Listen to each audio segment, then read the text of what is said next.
artinya di sini memang ya katakanlah penderitaan kita agak dikurangin karena terbantu modifikasi cuaca. Cuman memang pilihan kita akhirnya pilihan reaktif lah kesannya ya. Reaktif, kemudian harus dengan modif untuk mengurangi risikonya. Saya dengar-dengar anggarannya cukup besar. Setahun ini katanya 31 miliar. Jadi Nah, sebenarnya tadi modifikasi juga, cuaca ini bukannya meniadakan, tapi mengurangi dampak yang lebih besar ya, gitu. iya. Jadi dia diperkirakan mengurangi 20 sampai 30% potensi intensitas curah hujan yang bisa dikurangin. Artinya apa? Yang saya katakan tadi, dari ekstrim mungkin bisa dikurangi jadi sangat lebat, dari sangat lebat menjadi lebat, lebat menjadi ringan. Nah, jadi pertanyaannya sekarang kan bagaimana modifikasi ini apakah menjadi solusi terus-menerus? Karena masalah yang terjadi bukan soal hujan saja, tapi pada kapasitas sistem kita dan lingkungan kita yang makin lama makin rusak. Jadi suatu saat Jakarta itu ketika tidak mampu menyelesaikan masalah penanganan infrastruktur banjirnya, maka modifikasi cuaca satu-satunya pilihan untuk mengurangi Oh. risiko potensi banjir semakin besar gitu. Oke, itu pilihan yang secepat mungkin gitu ya, Kang Yayat ya. Nah, Mas Iya, Ciko, iya. ini kan di gambar ini kawasan DI Panjaitan Jakarta Timur yang tadi pagi sempat menyentuh ketinggiannya 70 cm, sempat turun. Sore hari sempat naik lagi. Kalau sekarang sih kalau kita lihat memang sudah mesin-mesin sudah berjalan ya, karena kalau kita lihat ini sudah semakin banyak para pengendara yang bisa melintas. Kalau tadi sangat sulit sekali, hanya di sisi sebelah kanan saja paling maksimal begitu ya para pengendara bisa melintasi kawasan jalur Transjakarta karena itu lebih tinggi gitu Mas Ciko. Pertanyaannya apakah ini kemudian juga menjadi evaluasi bahwa mesin-mesin untuk penyedot air ini seharusnya lebih bekerja maksimal sehingga cepat terurai atau berkurang air banjirnya? Jadi terkait dengan mesin tadi yang disampaikan, mesin itu tidak bisa bekerja 24 jam. Mesin itu harus ada istirahatnya, karena dia ada ausnya, ada panasnya, dan lain-lain. Nah ini yang harus kita pahami juga. Jadi jumlah total dari mesin yang air tadi terkait dengan pompa-pompa air itu semuanya dimaksimalkan bekerja. Tetapi kembali lagi memang apakah kemungkinan ke depan harus ditambah, bisa jadi itu menjadi salah satu solusi yang ke depan. Jadi yang harus kita ingat bahwa ini adalah tahun anggaran baru, dan tahun anggaran baru itu artinya anggarannya pun belum turun, dan artinya juga proyeknya juga harus dimulai.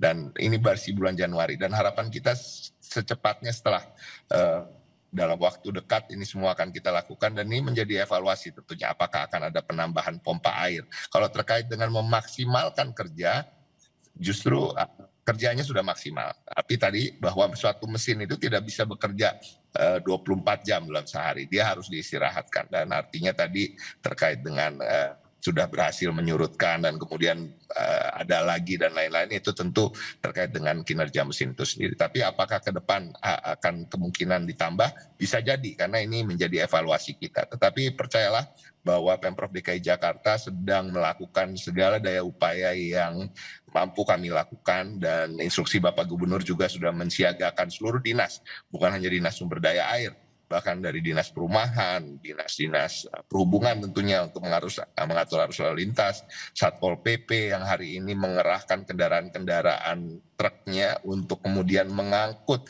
masyarakat pulang kerja, pulang sekolah, dan lain-lain yang tidak bisa melakukan mobilitasnya sendiri karena kendaraannya tentu tidak bisa melalui genangan yang tinggi.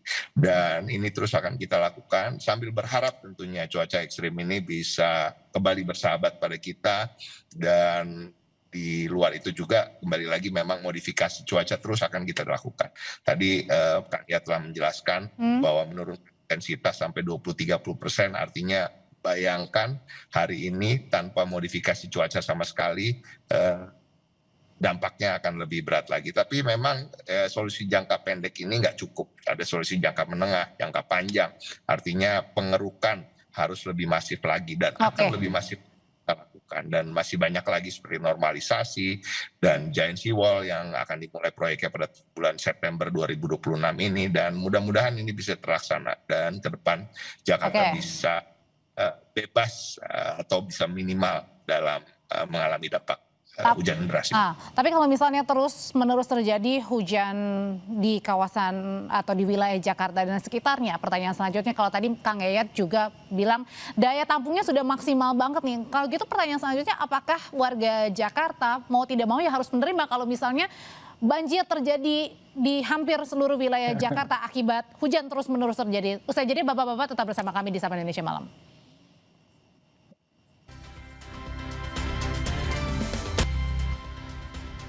Menyambung pertanyaan saya sebelumnya, Kang Yayat, kalau tadi daya tampungnya sudah maksimal dalam waktu jangka pendek, jika hujan terus-menerus terjadi, pertanyaannya apakah kita harus pasrah menghadapi ya sudah banjir, ya mau nggak mau kita hadapi, Kang Yayat?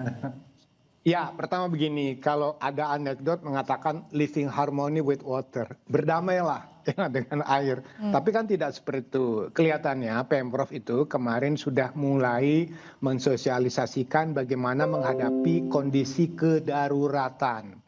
Jadi ketika banjir itu tidak bisa kita elakkan, pasti akan kondisi darurat. Kondisi darurat tadi misalnya darurat trafik, darurat bencana, atau darurat terkait kesehatan dan sebagainya. Nah, di sini yang paling penting adalah menginformasikan sebanyak mungkin langkah-langkah apa yang harus dilakukan ketika banjir tidak tertangani.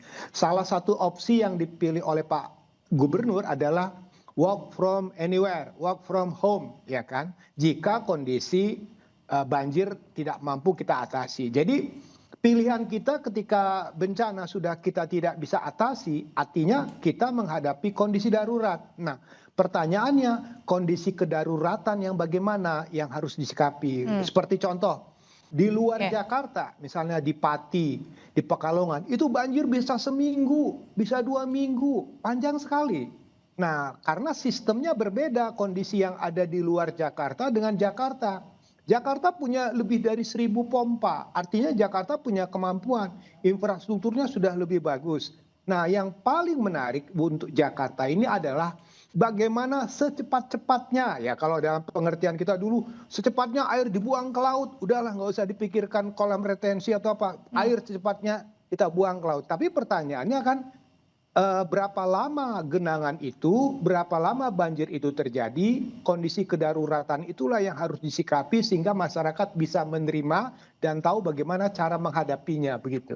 Oke, kalau gitu Mas Ciko, apakah kapan nih batasan untuk melakukan work from home-nya? Dan pertanyaan selanjutnya, dengan evaluasi yang ada tadi dengan daya tampung yang sudah maksimal, selain modifikasi cuaca dalam jangka panjangnya, apakah juga akan mengkaji ulang jika misalnya ada reklamasi begitu supaya lebih banyak lagi air yang bisa dibuang ke laut sewaktu-waktu ketika hujan terjadi?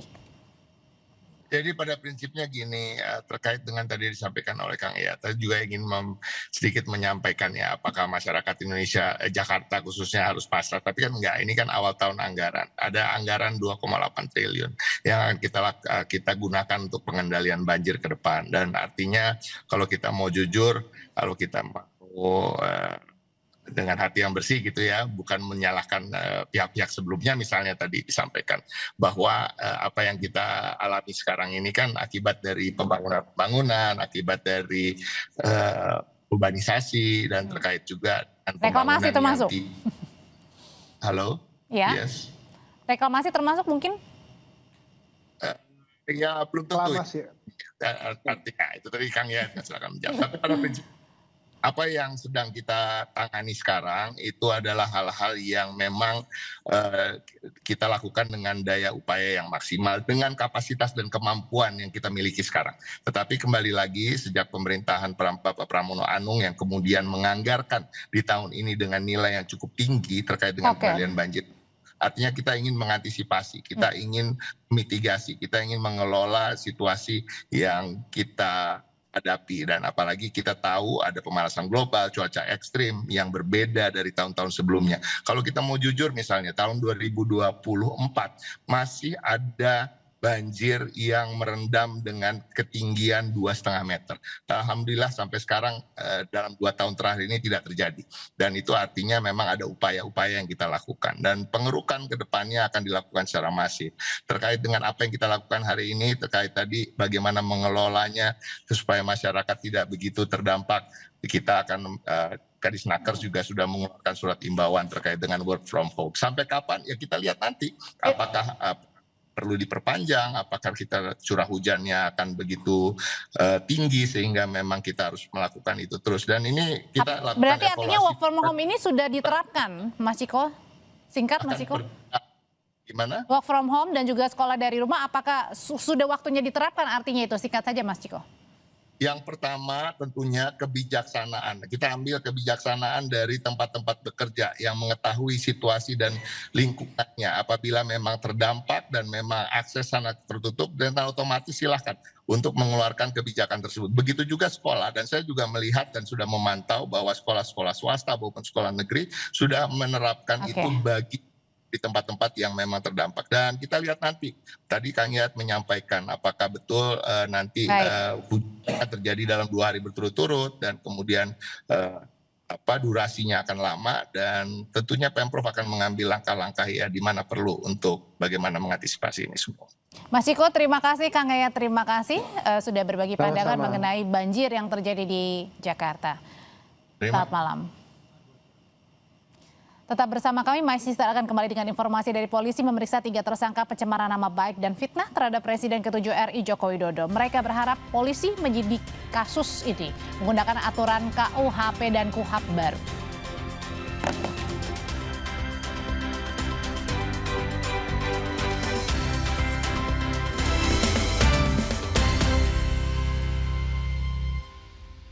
라이두알리마 칼슘 콜라겐 브루크랑 꿀리크리프 툴랑크로포스 No worries 콜라게나 Susu steril dengan 1000 mg kolagen dan kalsium, kulit no keriput, tulang no keropos.